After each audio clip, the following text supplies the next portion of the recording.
कहते हैं आत्मा और शरीर पर नियंत्रण पा लेने वाला ही इस दुनिया का सबसे ताकतवर इंसान बन जाता है।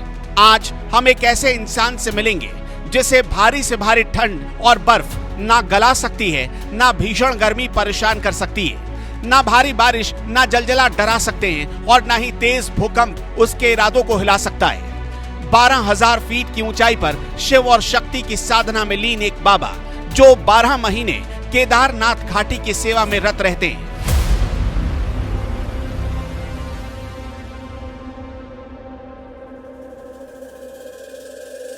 जब केदारनाथ घाटी से इंसान और परिंदे सब पलायन कर जाते हैं, उस वक्त भी एक सन्यासी केदारनाथ घाटी में भगवान शिव के नाम का दीपक बुझने नहीं देते। आज हम उन्हीं सन्यासी से आपकी मुलाकात करवाएंगे।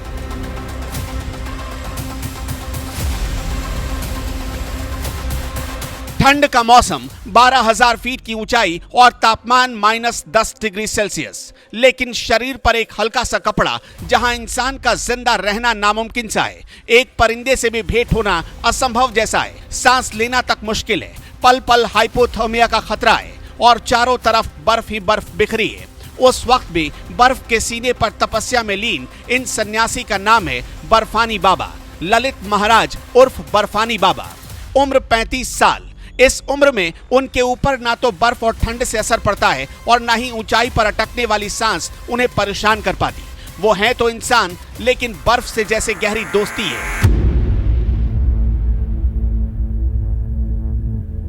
शरीर पर उनका इतना नियंत्रण है कि जब तक वो नहीं चाहेंगे ठंड उनका कुछ नहीं बिगाड़ सकती। कहते हैं अपने उम्र के 35 सालों में बर्फानी बाबा कभी बीमार नहीं पड़े। कुछ लोग तो इन्हें देखकर हैरत में पड़ जाते हैं।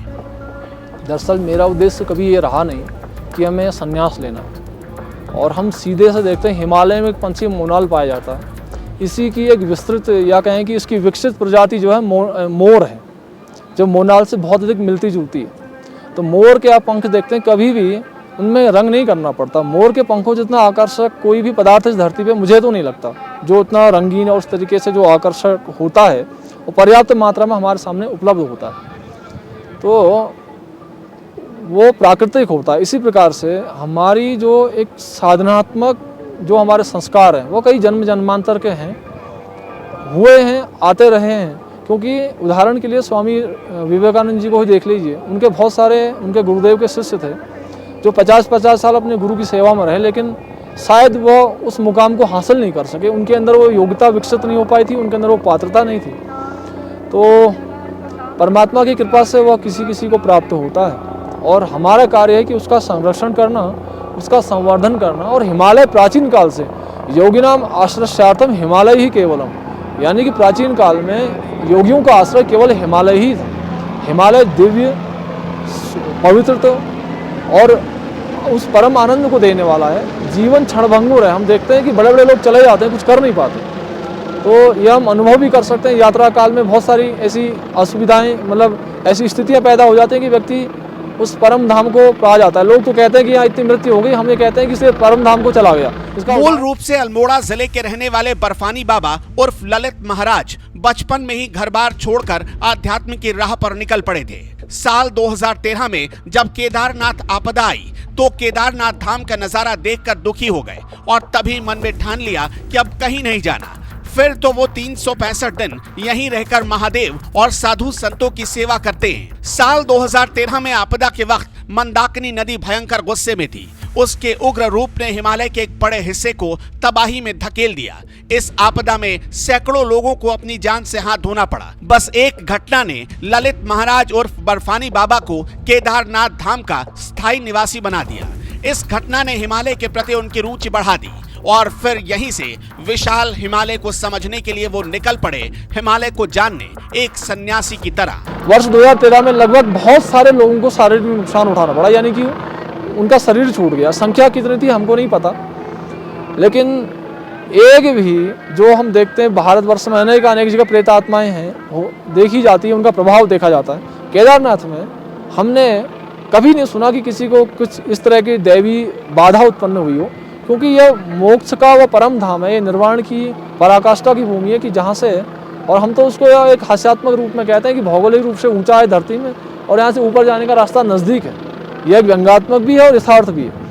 तो इस प्रकार से हिमालय दिव्यतम है, पवित्रतम है। फिर से कहेंगे कि यहाँ पर हम आध्यात्मिकता को लेके आएँ और कुछ बड़ा लेके जाएं, अपने जीवन को संवारने के लिए, सजाने के लिए और सुखद बनाने के लिए। बहुत कम लोगों को पता है कि बर्फानी बाबा के दोस्त आज अच्छे और बड़े बड़े अधिकारी बन चुके हैं। कोई डॉक्टर तो कोई फॉरेन में भी नौकरी कर रहा है। जीवन में बर्फानी वाले बाबा यानी कि ललित महाराज भी चाहते तो इन कामयाबियों को आसानी से हासिल कर सकते थे, लेकिन उन्होंने सन्यासी जीवन का रास्ता चुना।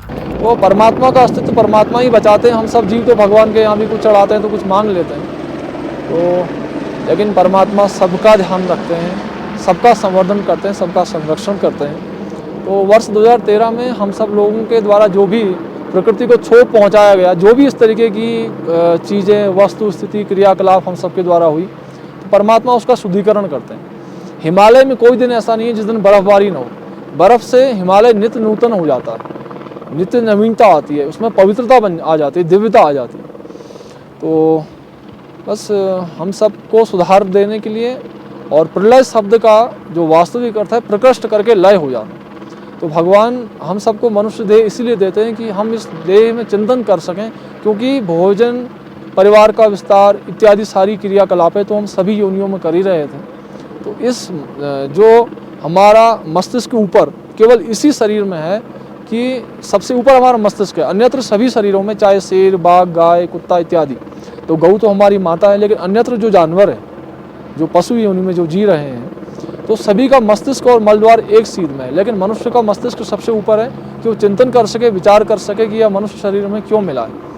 तो वर्ष 2013 में जो भी यहाँ पर प्राकृतिक परिवर्तन हुआ, वो इसी बात का संकेत था कि हम सब लोग अपने अंतर्मन को बदलें।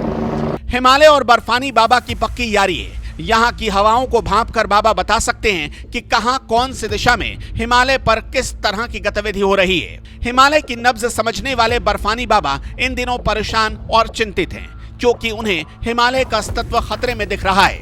हिमालय को लोगों ने तीर्थधाम से ज्यादा पर्यटन का सामान बना डाला।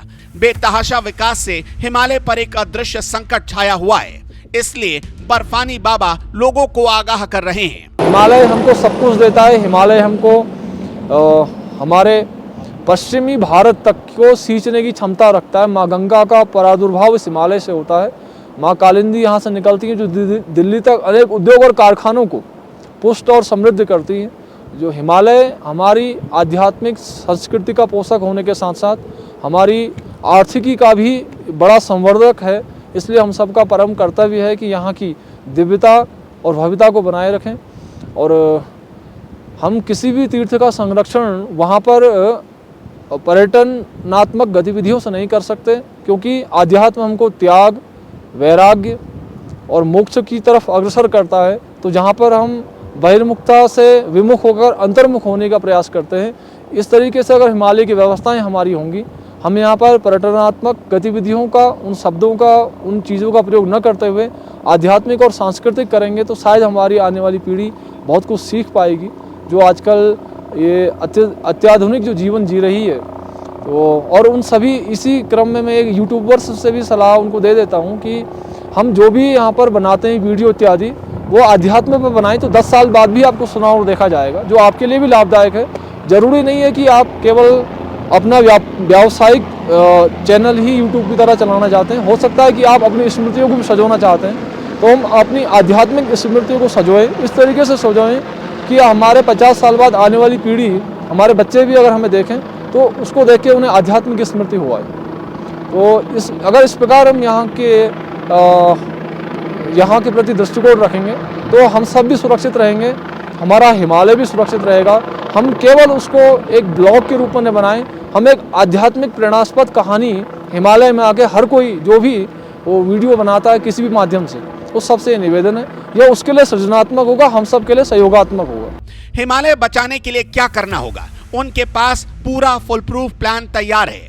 हिंदुस्तान की संस्कृति और विरासत की रक्षा करने वाला हिमालय अगर नहीं बचा, तो समझिए देश में रहने वाली अरबों जिंदगियों पर खतरा पैदा हो जाएगा। लेकिन हिमालय बचेगा कैसे? केदारनाथ धाम को पिकनिक बनाने वालों को भी बाबा बर्फानी ने सख्त मैसेज भेजा है। भारत के विश्वगुरु बनने की राह यहीं से प्रारंभ होगी। इसी शुभकामना के साथ हिमालय हमें संस्कृति देता है, हिमालय हमें आध्यात्म देता है। हिमालय हमें आर्थिकी भी देता है। हिमालय की जैसी नदियाँ कहीं से नहीं निकलती। गंगा जी में जो तत्व हैं 1000 वर्ष तक भी उसका जल खराब नहीं हो सकता। वो हिमालय का ही प्रभाव है, अन्यत्र कहीं जल में ऐसा प्रभाव नहीं देखा जाता। तो इस हिमालय से हम और अधिक अपेक्षा क्या कर सकते हैं?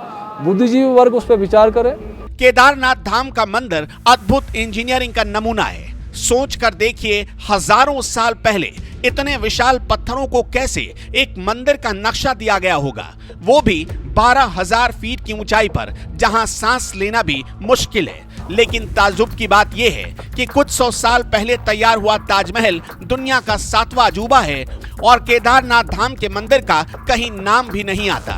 ये प्रश्न आपका नहीं है, यह एक आध्यात्मिक जिज्ञासु का प्रश्न है कि ताजमहल हमारे कुछ वर्षों के इतिहास में जो दर्ज है, हम जानते हैं किसने बनाया।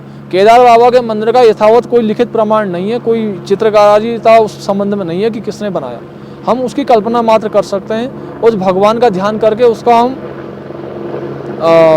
अनुभव कर सकते हैं। ताजमहल और लाल किला हम सब की पुस्तकों के पन्नों पर अंकित है, और केदार और बद्री के मंदिर, गंगोत्री यमुनोत्री के मंदिर, अंकोर वाट का वो मंदिर, हमारी जो दक्षिण भारत की जो उतंग शिखर शिला है, जिसको आज तक हमारा आर्किटेक्चर भी समझ नहीं पाया, तो वह हम सबके हृदय पटल पर अंकित है। और केदारनाथ जो आपका प्रश्न है कि पर्यटन है या फिर तीर्थाटन है, पर्यटन और तीर्थाटन की तो बात ही नहीं है। यह तो आत्मकल्याण का परम धाम है, जहाँ पर व्यक्ति अपने जीवन के सारे कार्यों को पूरा करके अंतिम लक्ष्य की प्राप्ति के लिए आता था। तो ये तीर्थाटन तो चलो ठीक है, लेकिन पर्यटन का तो कोई मतलब ही नहीं। जो लोग पर्यटन में आनंद खोज रहे हैं, उन सबसे निवेदन है कि वो तीर्थाटन की महत्ता को समझें, उसका अध्ययन करें। उनको कई गुना लाभ इस हिमालय में मिलेगा और उनकी सारी कामनाएं भी भगवान पूरी करें। हमेशा से हुई है। बाबा बर्फानी का मानना है कि भारत के एजुकेशन सिस्टम में भारत के मंदिरों और हिमालय पर भी चैप्टर्स होने चाहिए। अगर ऐसा पहले सोचा गया होता तो आज केदारनाथ धाम भी दुनिया के अजूबों में शुमार होता। ये बर्फानी बाबा का आश्रम है। कहते हैं कि यहाँ आने वाला कोई भी भक्त भूखा पेट नहीं जाता, उसके लिए कुछ न कुछ यहाँ पर व्यवस्था रहती है। यहाँ कम से कम हर दिन 200 साधु संतों और भक्तों के लिए प्रसाद मिलता है। यहाँ प्रसाद का मतलब है भोजन। आपको जितना खाना है उतना मिलेगा, बस एक शर्त है, खाने की बर्बादी नहीं करनी है और खाने की थाली को धोकर वापस उसी जगह पर रखना पड़ेगा जहां से उसे उठाया है। आध्यात्म के रास्ते केदारनाथ तीर्थ और हिंदुस्तान की संस्कृति को नया आयाम दे रहे हैं बर्फानी बाबा उर्फ ललित महाराज। वो केदारनाथ धाम के सच्चे सेवक बनकर मानव सेवा और माधव सेवा दोनों कर रहे हैं। सच पूछिए तो एकांत में रहकर हिमालय की हिफाजत करने का महायज्ञ चल रहा है। अगर कोई भी सरकार या प्रशासन उनकी बात पर 1% भी अमल करे तो केदारनाथ में फिर कभी भी 2013 की तरह कोई भी भीषण आपदा नहीं आ सकती।